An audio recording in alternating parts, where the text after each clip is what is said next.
Hey everybody, welcome back to Northern Lion Plays the Cave. So when we last left our quote-unquote heroes, we just abandoned an old man and a couple of pets on an island because we didn't have enough room in our boat to fit them. And we're back in a familiar looking area. This is actually exactly where we started the game. And we are going to begin our last quest. This should be the last episode, and we will see the fates of our characters here as we talk to this man again in a second. Well, you took long enough. I was going to send out the search party, but they're still looking for the last group. Suckers! You didn't happen to run into an annoying clown, did you? That doesn't matter. We just got a new shipment of trinkets that should satisfy your every desire. But I can't give them to you without suitable replacements.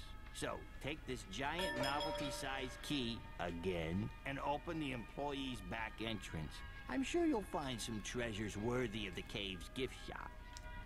So as you might be able to tell, there are some new trinkets back here. I can't remember the exact ones that we brought to him first, but definitely there was a guitar among them. So they have new trinkets here corresponding to the characters that we have. Obviously the scientist wants the money, the knight wants the sword, and the archaeologist/adventurer wants that golden cat. Anyway. We close at 5, so you might want to get a move on. What we want to do is basically, this is just a carbon copy of the exact first quest. And I kind of like that the game has kind of these bookends of very similar quests that we are going to have to deal with here. Although not totally exactly the same. Very, very similar in their own rights. So it's kind of interesting. There are some thematic elements which are probably beyond my expertise to criticize or talk about, really.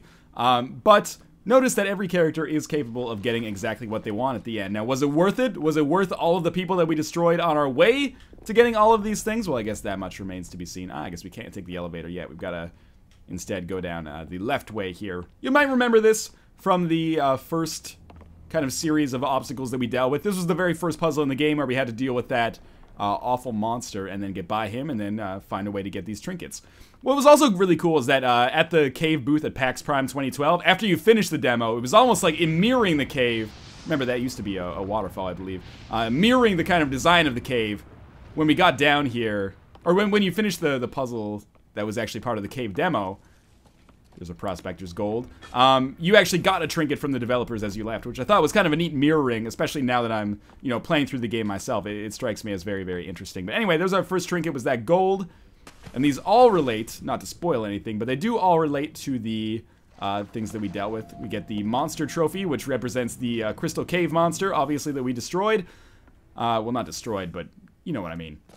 And then there's one more, which should relate to our old man on the island, I guess. Is he up this? Yes, he is. Yeah, so we're going to get this dog here in Spanky. So now we're going to get all of our characters back to this elevator call button over here. And this is basically very, very close to the end of the game. This is going to be a fairly short episode, I think, in its own right. But, have some sympathy for me. I did structure the Let's Play in probably the best way that I could possibly imagine. I'm happy with the execution of the Let's Play so far. It was more of a walkthrough or guide type video, and it's possible that I might cover the remaining characters' individual stages that we have not covered in the future.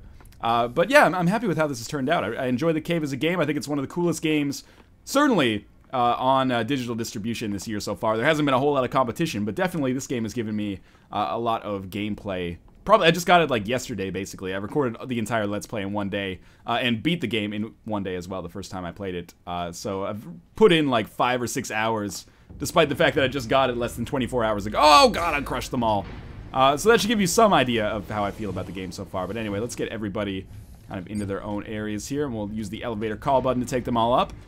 Yeah, so, I mean, if you've made it to this and you haven't seen my review yet, or you're just not interested in my review, I would definitely say that for the, I don't know the actual pricing model for it yet. I assume it's going to be 1,500 points, or sorry, 1,200 points on Xbox Live, because it's like 15 bucks on the PC, and 1,200 points is 15 American dollars. Anyway, yeah, definitely worth it if you're a fan of like point-and-click adventure games or games that have incredibly clever and fun writing and very polished voice work as well.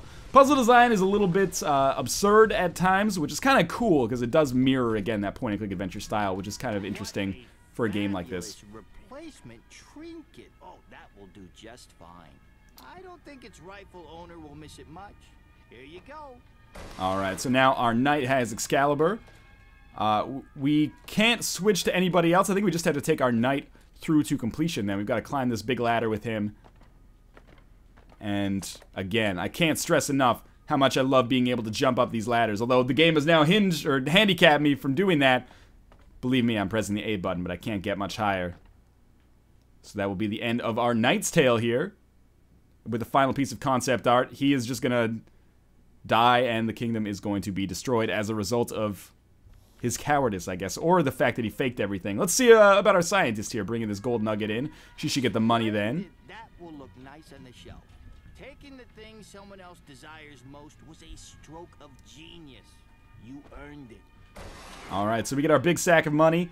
Let's see what happens to our scientist now. Having gone through all of this just to get a big sack of money, which, of course, you know, you can't take it with you. The root of all evil. It also looks like there's some, like, claw marks or something at the bottom of this, but that's probably just some detail for dirt at the bottom. So, having created this unbelievable scientific... Oh, okay, that's it. So we sold it to the military, firebombed some city, and, well, it looks like she's doing okay for herself. She's got 2 hunky dudes there, whose nipples look like faces. Anyway, so that's the way that her story ends, I guess. And we're going to take our adventurer and see what she gets. That is very nice. After all, possession is 9/10 of the law. That other 1/10, enjoy. And we're going to take our artifact up here. So one of the overarching themes of the cave, and one thing you might not notice on your first playthrough, is that when you think about it, I mean, you're just doing these things kind of that the game tells you to do, but you're actually destroying a lot of lives in the process, and it's interesting to see what happens to our characters as they get out of here. Obviously, didn't work out well for our knight. Our scientist seems happy, unfortunately. And what do we get for our adventurer here? Well, she killed her partners, and then she gets the fame that she desired the most. So I guess, in the end, a couple of our people got exactly what they wanted. Let's have our outro here. This evening as a failure, but it was not.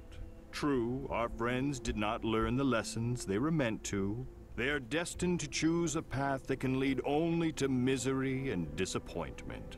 Not to mention a few lawsuits and possibly an embarrassing reality TV show. But I know you will leave here tonight with a new perspective on the choices to come. Someday, you yourself shall explore my mysterious depths. And when we meet again on that journey, I am confident you will make the right decisions. Because I am the cave. And that is the somewhat mysterious ending to the cave, as well as the end to my original playthrough. We might see a little bit more cave gameplay in the future. But in any case, just a rare thing for me to do is give some special thanks out at the end. Thank you to Ron Gilbert and the guys at Double Fine, including Tim Schafer, for putting together what I feel is an excellent, if a little bit flawed game on a technical level. But again, I'll cover that all in my review.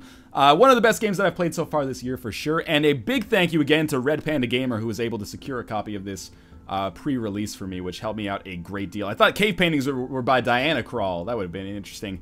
But yeah, thank you to those guys. Thank you to all of you for watching, of course. We can skip through the credits. Again, I respect any developer or publisher that gives us the capability to skip through these credits. I hate to do it because I'm kind of, you know, it's my thing to show appreciation to these guys.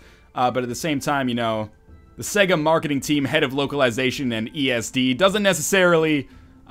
you know, he's not too relevant to the content of the video that we've seen so far. Anyway, that's going to do it, again, for my playthrough of the cave. Thank you guys for watching. We might see a little bit more content of the cave in the future, but I hope you enjoyed it, and don't hesitate to pick it up for yourself. Again, there are so many remaining characters that you could play through the game and have an entirely different experience than me, or than the one that you saw here, just based on the characters that you picked. And the cave sections are going to be the same for absolutely everybody, but again, I think it's really cool the way they designed the game to have different sections based on who you took. Kind of ambitious for a puzzle platformer of this type, but I'm rambling at the end here. In any case, this has been The Cave. Show some appreciation for The Cave, and thank you guys for watching this entire playthrough. I'll see you next time.